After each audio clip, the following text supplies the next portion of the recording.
आपण बघणार आहोत क्वेश्चन नंबर 2 1.2 मधला क्वेश्चन आहे सेकंड नंबरचा solve the following simultaneous equations using graphical method. आता ग्राफिकल मेथडने दोन सायमल्टेनियस इक्वेशन्स आपल्याला दिलेले आहेत। त्याच्यामध्ये पहिलं इक्वेशन आहे x y 6 आणि सेकंड इक्वेशन आहे x y 4। आता याच्यामध्ये तुम्हाला पहिलं इक्वेशन या ठिकाणी घ्यायचं आहे x y 6। मग आता याच्यामध्ये तुम्ही y इक्वेशन बनवून घ्या। y 6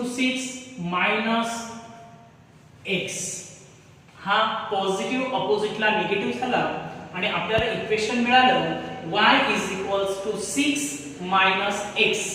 मग आता या 6 मधून x च्या कोणकोणत्या व्हॅल्यू मायनस होतील ते आपल्याला बघायचंय आणि त्या व्हॅल्यू आपल्याला मायनस करण्यासाठी सबस्टिट्यूट करायचा आहे x च्या value.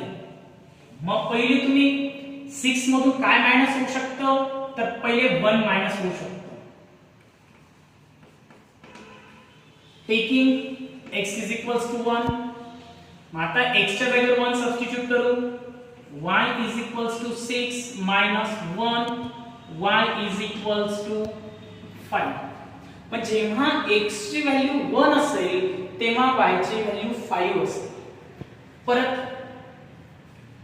Taking x 2 y 6 minus 2 4।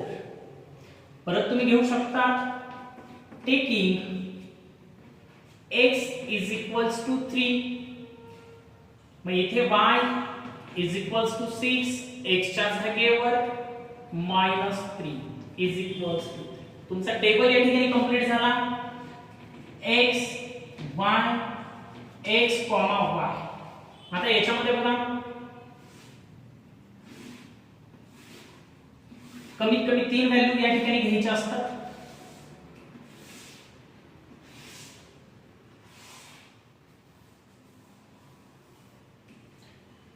पहिले आपण x 1 घेतला तेव्हा y 5 मिळाला।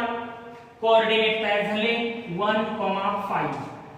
त्याच्यानंतर x 2 घेतला तेव्हा y 4 मिळाला 2, 4।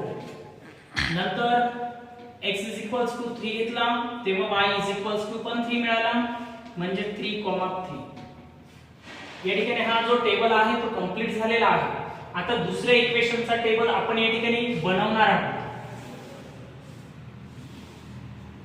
आता दुसरे इक्वेशन घेण्यासाठी x y 4। आता इथे इक्वेशन हा y इकडे पाठवा आणि 4 इकडे आणा म्हणजे y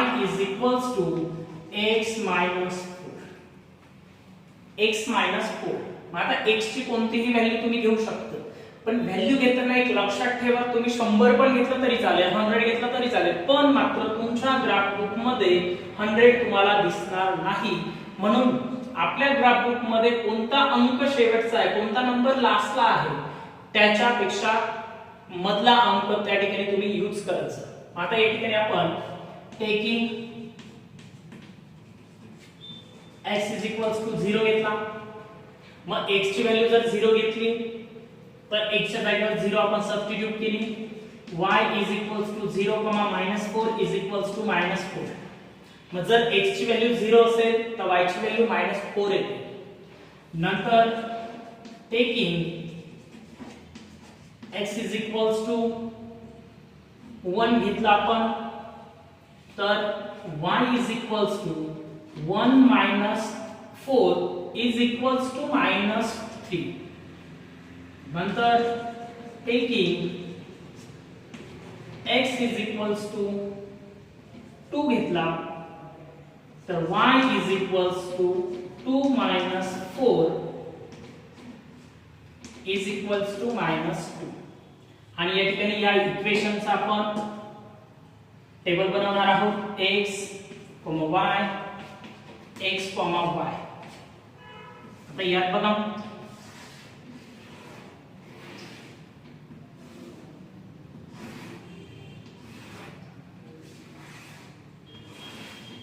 इथे तुम्ही x ची व्हॅल्यू पहिले सबस्टिट्यूट करतोय आपण 0, तेव्हा y मिळतोय -4, 0, -4. नंतर taking x is equals to 1, y is equals to -3, 1, -3. नंतर taking x is equals to 2, y is equals to -2, 2, -2. आता या ठिकाणी जे तुम्ही व्हॅल्यू घेतला तर कमीत कमी 3 घ्यायचे, कारण 3 घेतल्यानंतर कमीत कमी 3 व्हॅल्यू सबस्टिट्यूट करायच्या. याचं कारण सांगतो, 2 घेतलं तरी तुमच्या बरोबर आहे, पण मात्र तुम्ही इक्वेशन सॉल्व्ह करत असताना त्याची एकच लाईन मिळाली पाहिजे.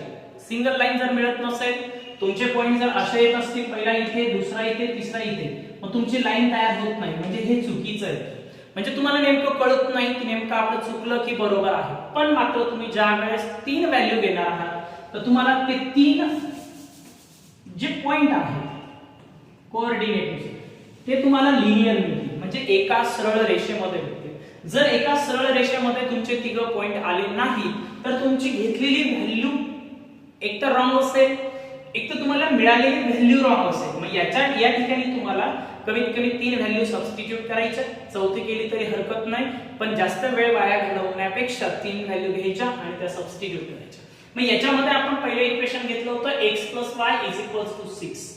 मग याचा आपल्याला जो टेबल मिळालेला आहे त्याचे कोऑर्डिनेट आपण या ठिकाणी सबस्टिट्यूट करणार. पहिला कोऑर्डिनेट आहे 1, 5. x चा 1 आणि y ऍक्सिस चा 5 या ठिकाणी येईल. त्याच्यानंतर आपण घेतला होता 2 आणि 4. x ची व्हॅल्यू 2, y ची व्हॅल्यू 4. नंतर घेतला तुम्ही 3, 3, ज्या ठिकाणी येत आहे त्या ठिकाणी ऍक्युरेट घ्या.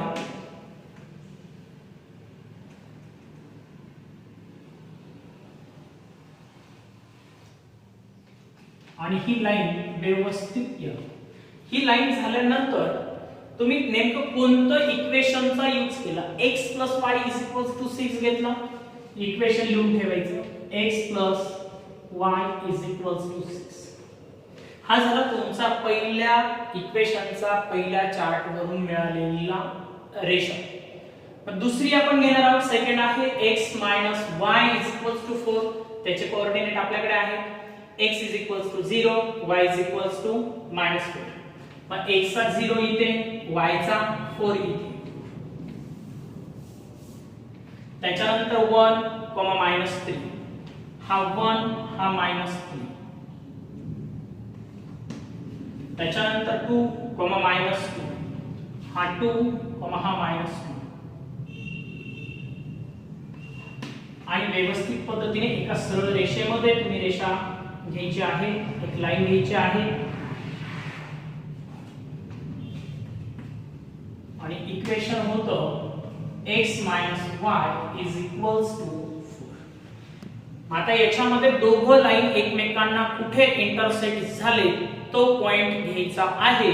मग इथे आपल्याला दिसतंय हा 5 आणि हा 1, म्हणजेच 5, 1 is the solution of equations. हा ऍक्युरेट मिळाला पाहिजे. एखाद्याने व्हॅल्यू वेगळ्या घेतल्या, दुसऱ्याने व्हॅल्यू वेगळ्या घेतल्या, तरीही तुमचा इक्वेशनचं जे सोल्युशन आहे ते अगदी करेक्ट येणार आहे. एखाद्या मित्राने घेतले इथे 0, एकाने घेतला 0, दुसऱ्याने घेतला 2, पण मात्र चेंज कुठेही कसाही व्हॅल्यू घ्या, दुसरा कोऑर्डिनेट सेम भेटतो. म्हणून या ठिकाणी सोल्युशन आपल्याला ऍक्युरेट मिळणार आहे. 5, 1 is the solution of these equations.